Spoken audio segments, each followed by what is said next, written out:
Bab 29. Season 2. Om Presdir terpikat gadis miskin. Aku tidak akan pernah menyakitimu. Aku juga tidak akan pernah melepaskanmu sampai kapanpun. Aku hanya memintamu untuk kembali padaku. Ungkap Arya berjanji, tidak bisa. Aku tidak ingin kembali denganmu. Kau sendiri telah berbohong mengenai anak yang kau lahirkan. Siapa Ansel sebenarnya? Tanya Arya mengeluarkan isi pemikirannya selama ini. Sejak pertama kalinya ia menyadari jika Dini sudah berada di dekatnya. Ansel adalah putraku. Siapa ayahnya? Kau adalah orang hebat yang sudah mencari segala informasi dari sejak awal, bukan? Dan informasi yang kau dapat adalah Ansel merupakan anakku dengan Tuan Darwin. Aku dan dia saling mencintai dan Ansel merupakan bentuk dari cinta kami. Aku sudah menikah dengan adikmu. Pernyataan Dini pada Arya yang tidak bisa diterima begitu saja. Kau bohong. Kau tidak mungkin menikah dengannya. Jangan jadikan Darwin sebagai alasan untuk pergi dariku. Sentak Arya. Itulah alasan sebenarnya mengapa aku memang ingin pergi darimu dan kau melepaskanku. Aku sudah menikah dan statusku adalah seorang istri untuknya, aku juga memiliki seorang anak darinya, dan itulah mengapa aku harus bertanggung jawab pada mereka. Ujar Dini. Aku belum mendapatkan informasi apapun mengenaimu saat ini. Aku hanya melihat apa yang kulihat hari ini, kau bersama Ansel dan juga Darwin, tapi aku tidak percaya akan kalian yang sudah menikah. Tapi secepatnya aku akan mendapatkan informasi mengenaimu jika apa yang kau katakan tadi adalah kebohongan saja. Terserah padamu saja. Aku hanya ingin kau melepaskanku saja. Kata Dini. Temuilah keluargaku hanya sebentar saja. Aku yakin mereka akan senang melihatmu. Apalagi ibuku yang selalu menunggumu datang, dia adalah ibu mertua yang menyayangimu lebih dari anaknya. Pinta Arya. Dini ingin sekali bertemu dengan Bu Amira dan yang lainnya. Tapi dia belum siap. Rasanya tidak ada nyali yang besar untuk muncul di hadapan mereka langsung saat ini. Ia hanya ingin menunggu waktu tiba yang membawanya bertemu dengan mereka. Maaf, untuk saat ini aku tidak bisa. Ujar Dini yang melenggang pergi melewati Arya begitu saja. Arya sendiri tidak menghentikannya. Ia membiarkan Dini pergi tanpa ia cegah. Mungkin Dini masih membutuhkan waktu untuk jauh dari orang yang menyakitinya. Beberapa kali penolakan ia dapatkan dari Dini. Ia cukup senang akhirnya bisa bercengkerama walaupun sepanjang pembicaraan hanya meluapkan kekesalan. Ia yakin ada waktunya takdir untuk menyatukan mereka kembali dan berbicara dari hati ke hati. Arya dari mana saja? Kau melewatkan filmnya karena sudah selesai sekarang. Ujar Bu Amira yang tidak mengerti kondisinya saat ini. Kita akan pulang sekarang. Ujar Arya melenggang mendahului mereka dan jalannya pun terlihat gusar membuat orang lain heran. Mereka berada di tempat yang sama, namun keluarga Pratama sama sekali tidak melihat keberadaan Darwin yang tidak luput dari pencarian mereka selama 7 tahun ini. Terutama Bu Amira yang merasa kehilangan anaknya yakni Darwin yang tidak pernah ia temui lagi saat Dini melahirkan dan dia pergi entah kemana tanpa pamit. Ibu. Lama sekali di toilet. Filmnya sampai sudah selesai. Sayang sekali ibu tidak bisa menyaksikannya. Ujar Ansel yang telah menunggu di luar. Dini. Kau kenapa? Kenapa kau seperti habis menangis? Darwin pun turut bertanya. Aku tidak apa-apa. Balas Dini mencoba tersenyum agar Darwin tidak curiga. Kau jangan berbohong. Jelas-jelas kau seperti habis menangis. Darwin merasa tak puas dengan jawaban Dini. Benar. Ada apa denganmu, Bu? Timpal Ansel menganggap demikian. Dini. Darwin pun turut mengeluarkan suara lembutnya hingga membuat Dini merasa bingung harus menjawab apa. Dini menghela napas panjang. Aku benar-benar tidak apa-apa. Aku hanya merasa sedang tidak enak badan saat ini. Tuan. Bisakah kita pulang sekarang? Tanya Dini pada Darwin karena saat ini tubuhnya benar-benar merasa lemas setelah berbicara kembali dengan masa lalunya setelah sekian lama mereka saling membisu. Darwin nampak menimbang-nimbang. Apalagi masih ada rencana lain yang harus ia lakukan selain menonton di bioskop. Jika Tuan tidak bisa, tidak masalah. Aku akan pulang naik taksi online saja. Kau dan Ansel bersenang-senang saja. Ucap Dini lagi. Darwin dengan cepat menggeleng. Baiklah. Kita akan pulang saja sekarang. Ucap Darwin dengan cepat lalu segera bangkit dari kursi tunggu. Selama dalam perjalanan pulang, Dini hanya diam sambil memeluk erat putranya yang kini tengah tertidur di pelukannya.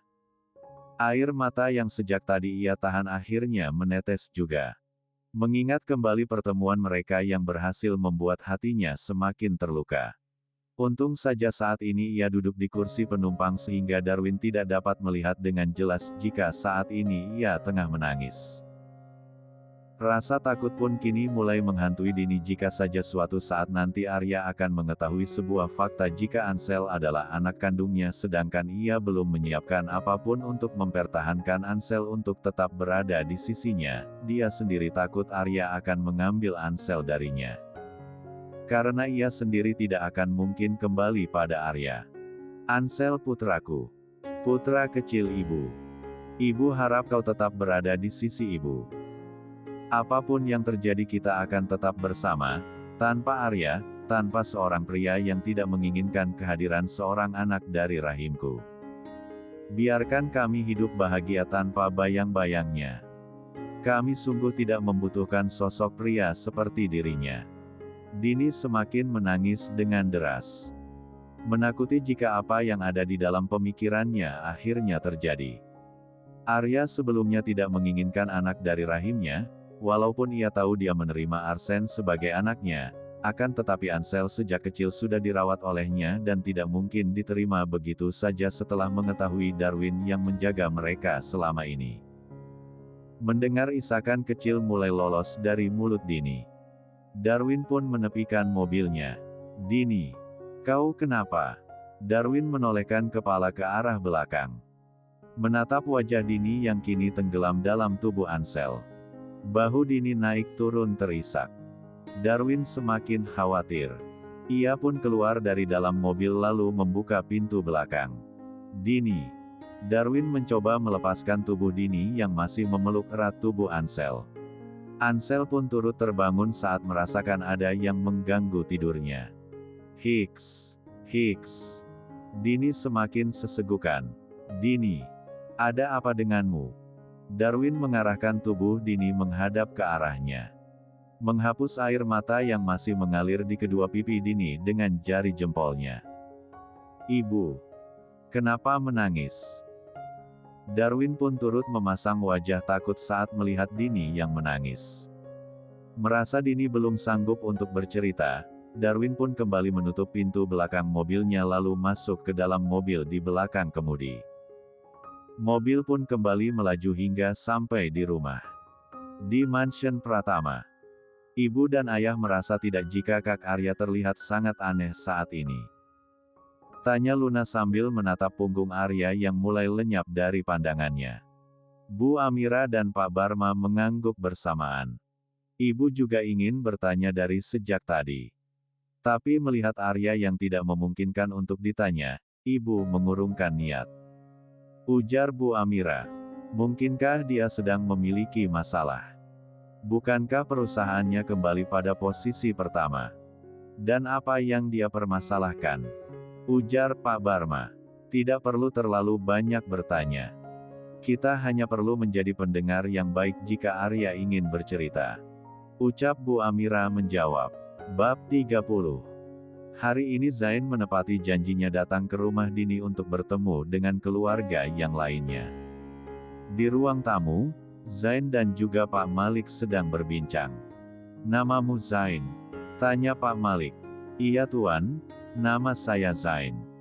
Ujar Zain memperkenalkan diri, namun sepertinya Dini sudah menceritakan tentang dia. Jangan panggil nama saya dengan Tuan. Saya bukanlah seorang pejabat ataupun orang terhormat. Panggil saja Pak, ujar Pak Malik. Iya, baik Pak, ucap Zain yang menurut. Nama Zain mengingatkanku pada putraku yang hilang. Andaikan saja dia masih berada bersama kami, mungkin Zain sudah tumbuh seperti Tuan Zain ini, batin Pak Malik berkata. Ada tamu tapi kami belum menyiapkan cemilan dan minuman apapun. Minumannya baru dibuat, minumlah selagi dingin di cuaca panas seperti ini, pasti akan segar. Ujar Bulia yang datang dari dapur membawa nampan berisi cemilan dan minuman. Tidak perlu repot-repot seperti ini, Bu. Saya merasa jadi merepotkan. Ujar Zain sungkan. Kenapa berkata seperti itu? Ini sudah disiapkan dan tidak mungkin tidak dicicip sedikit saja. Jika begitu saya akan meminumnya. Ujar Zain mengambil sirup dan meminumnya. Iya silakan. Minuman ini sengaja dibuat untuk tamu yang datang. Ujar Bulia. Nenek. Teriakan Ansel membuat Zain terhenyak sampai ia lengah tidak berhati-hati dan minuman tersebut tumpah membasahi bajunya. Refleks Bulia mengambil tisu dan segera mengelap tumpahan air itu agar tidak menyerap lebih dalam. Zain menatap Bulia dengan dalam. Memberikan perasaan hangat yang muncul setiap kali menatapnya. Sama halnya dengan Bulia yang merasakan ikatan batin yang kuat berada di dekat Zain. Zain, namanya sama seperti putraku yang hilang. Andai saja dia adalah Zainku. Batin Bulia. Ansel, lain kali kau harus berbicara dengan lebih baik, ya.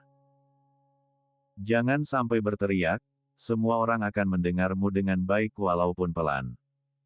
Lihat apa yang terjadi pada tamu kita. Ucap Dini memberi nasihat. Paman penculik, tolong maafkan aku.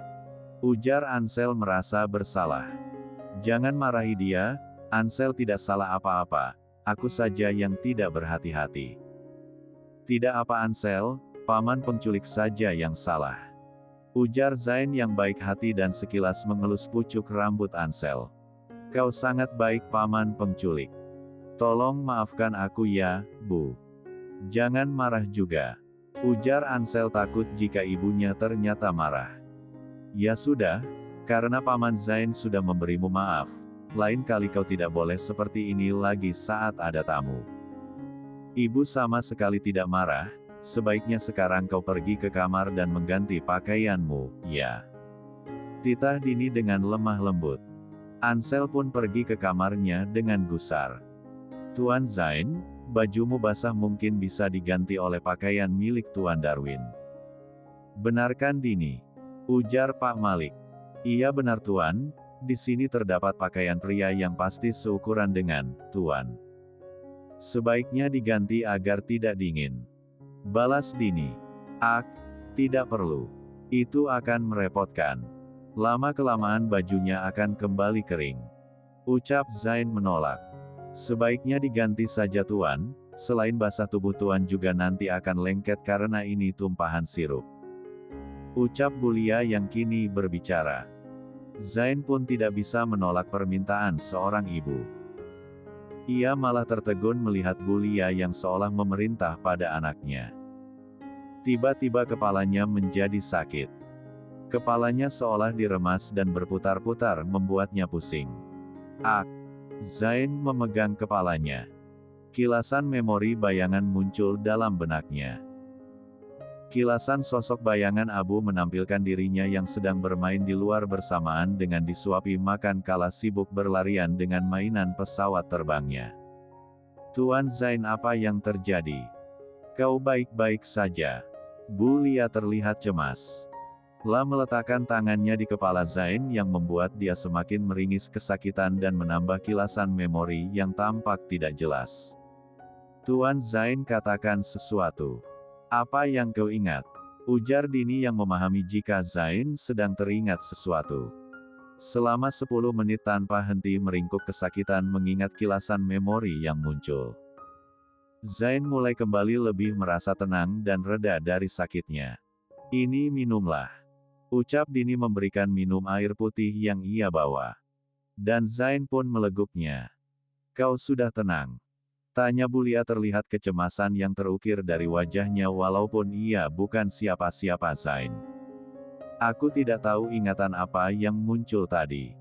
Wajah mereka tidak jelas. Aku hanya ingat sedang berlarian dengan mainan pesawat terbangku sambil disuapi makan oleh seorang wanita yang tidak ku ketahui. Ucap Zain. Mungkin itu adalah ingatan masa kecilmu yang ingin memberikan titik terangnya. Ujar Dini. Tapi kenapa terjadi di waktu saat ini, di hadapan Dini dan orang tuanya? Sejak lama aku tidak mengalami hal ini lagi, apakah pengobatan yang aku lakukan berjalan dengan efektif? Dini dan keluarganya sangat membantuku untuk mengingat masa lalu. Mungkin saja Tuhan mengirimkan aku pada mereka sebagai perantara kesembuhanku, batin Zain. Dengan rutin meminum obat dan juga terapi yang dilakukan, saya yakin Tuan bisa menemukan jati diri Tuan kembali.